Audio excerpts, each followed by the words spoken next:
Hello and welcome to Manga Tora 96, and today we have the review of One Piece chapter 1006, titled The Honorable Higoro of the Flower. And in this chapter Oda continues to skip the exciting parts from the previous chapters. I didn't mind the skipping of Kaido's hybrid form and the identity of the mysterious person, but come on, he could have at least shown us a page or two from the Robin fight, which would have made this chapter a lot better in my opinion. The thing that this chapter has done is to further prove that the Ice Oni Warriors plotline is just so annoying, and I hope that in the next chapter this is resolved so that the characters like Chopper and Drake can do something useful rather than being stuck on curing the Ice Oni Warriors. Moving on, One Piece has this week both the cover of the Shonen Jump magazine as well as the lead color cover, and I must say that Oda did some fine choices for the cover of the magazine and the color spread. On the cover of the magazine we have the three captains who will lead the new generation. The cover resembles the double page spread of the ending of chapter 974, where we see Luffy, Law and Kid side by side. But what surprised me this week is the color spread, as Oda decided to not draw the Straw Hats, rather he drew Kaido with his All-Stars and Tobiropo assembled around him, which makes for a really epic spread and the highlight of this chapter. If I'm not mistaken, the only other color spread without any of the Straw Hats on is the cover of chapter 532, which features all the Shichibukai. What's more cool is the contrast of the cover and the color spread, where on the cover we have the heroes and on the color spread we have the villains and Drake, who's still technically a Tobiropo. Going into the chapter, Boa Huang informs the Beast Pirates that Yamato, Shinobu and Momo are on the move. We also see where Momo is actually hiding in Yamato's clothes. He hasn't his face buried in Yamato's boobs, but rather he's clinging to her back like a baby koala to his mother. Well, considering that Yamato is the self-proclaimed Kozuki Oden, it makes sense that Momo is clinging that way on Yamato.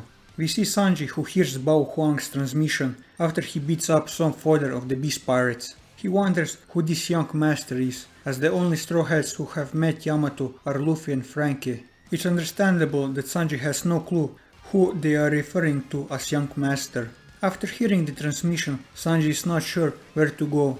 Does he head to help Kinemon and the others, or does he go help Momo out, as the location where those characters are in opposite directions. So Sanji needs to choose who is he going to help, and he does, but it isn't shown which side he chooses, as to keep the suspense alive. And when on one of the sides is in serious danger, there will be a possibility that Sanji shows up in the last second to save them. Personally, I believe that Sanji chose to help Momo, because he's a child and with him is Shinobu, a woman, which we all know on Sanji and his chivalry to protect women, and a person in Yamato that he doesn't have a clue who it is. This is the reason why I believe that Sanji is more likely to help Momo's side rather than Kinemon's, as Sanji knows how the Akazaya samurai are strong, so they should be alright. We see Onigashima slowly approaching Mount Fuji. As to where exactly Onigashima is unknown, as Fuji is a really big mountain, so it's hard to tell where Onigashima is in relation to Fuji.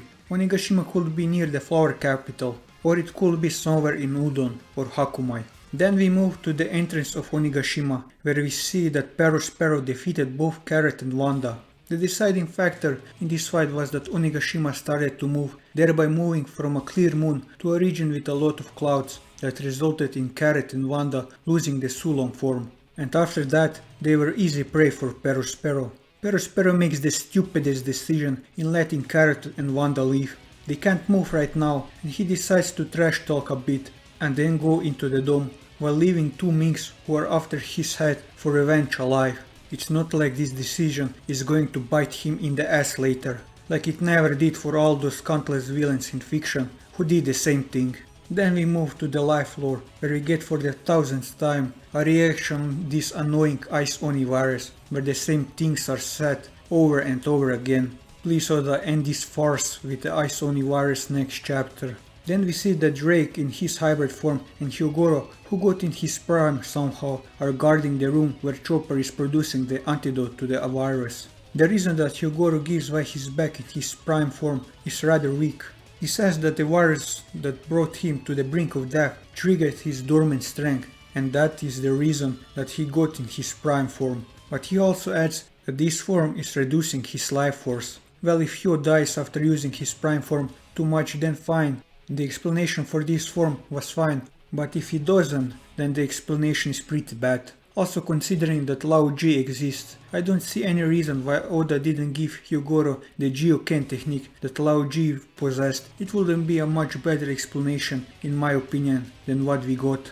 Then again, we have a wasted page on the effects of the Ice Oni virus, and what the others should do if the infected lose control of themselves. Those pages were the Ice Oni virus with its effects, and what to do if the infected loses control are such a waste of space, as the same things been explained on numerous occasions in previous chapters. Those pages could have been used to show Robin fight or literally anything else rather than recycling the same damn explanation over and over again. Hotei and the members of the ex-Mimawari Gumi go after Higoro to see how strong the legendary Yakuza boss actually is. The result is as you would expect if you underestimate someone who is respected for his strength as a legend. Higoro one-shots the youngsters without any problem, showing that he sculpted a legend for a reason. Then Higoro proceeds to cut down enemy after enemy, all the while he has an inner monologue in which he makes peace with himself. He always wondered if things would have played different if he gave a hand to Oden in taking down Kaido. But those regrets are finished after he saw how Kinemon and the others executed this raid, and after meeting Luffy, he's sure that the sun will rise again in Wano after decades of darkness. Queen notices Hyo slicing the beast pirates and the Mimawari Gumi. To stop him, Queen tries to fire a laser beam at Hyo. Rather than Sasaki, Queen would have been the perfect opponent for Frankie. Watching two cyborgs go at it would have been really cool. But before Queen manages to fire his laser beam, he's stopped by none other than Marco, who shows that his flames aren't just for healing, but can hurt others. It might not be on the level of the Mera Mera no Mi, but Marco's flames have offensive capabilities. Queen manages to shoot his laser beam, this time aiming at Marco, who easily dodges the beam. But King doesn't miss this chance and slices one of Marco's wings. After his wing was cut, Marco doesn't look too bothered by it. It seems that Marco can control the fire of his cut of wing remotely. He turns the wing in a massive fireball and uses it to hit King with it, who slams into a building. With seeing just how much the Phoenix Fruit offers, is becoming more and more the best Dial Fruit in the whole series. Before King can get up, Marco follows up with a high-speed knee kick and crashes into King like a meteorite. Queen follows the two into the building, but he is met with a Phoenix Talon attack instead and sent flying.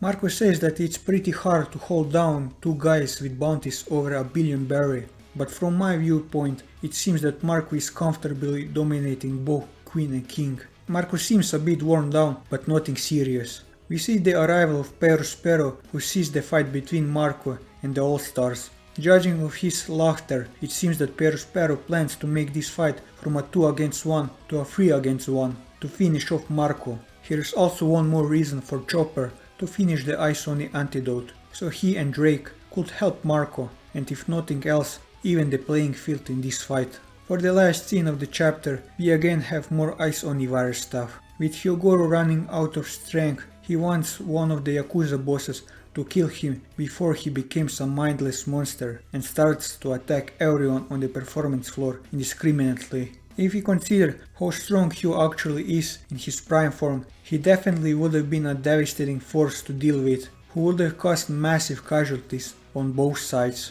For the last panel, we see Hyo who is waiting to have his head cut off. He's made peace with himself and is leaving everything to the others. And with this, we end this chapter. No, I don't believe that Hyo will lose his head, but rather than in the next chapter, Chopper will burst out with the antidote for the Ice Oni virus and cure everyone and hopefully end this annoying plot thread called the Ice Oni virus for good in the next chapter. That is, if Oda doesn't again decide to focus on a completely different thing in the next chapter, just ignoring the events of this chapter for now, which at this point I wouldn't be surprised in the least, but I still believe that we have to have a closure with the Ice Oni stuff in the next chapter. Apart from that, it will be interesting to see where Sanji decides to head. I believe it's in the direction where Momo, Yamato and Shinobu are. Perspero made the stupidest mistake in not killing Carrot and Wanda when he had the chance to. Marco looks like a beast when he's handling both Queen and King at the same time, and he doesn't look like that to me when he says that he is worn out and when Perspero comments that he's looking worn out, he looks just fine. It will be interesting to see if Perspero decides to make it a 3-on-1 or possibly he decides to resurrect the alliance between him and Marco and team up against King and Queen.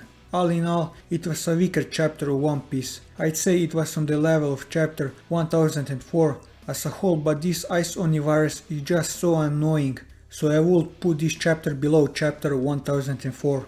And that will be all for this video. If you like this video, leave a like, leave your thoughts in the comments below, or subscribe to the channel for more One Piece content as well as other manga content, and until next time, take care.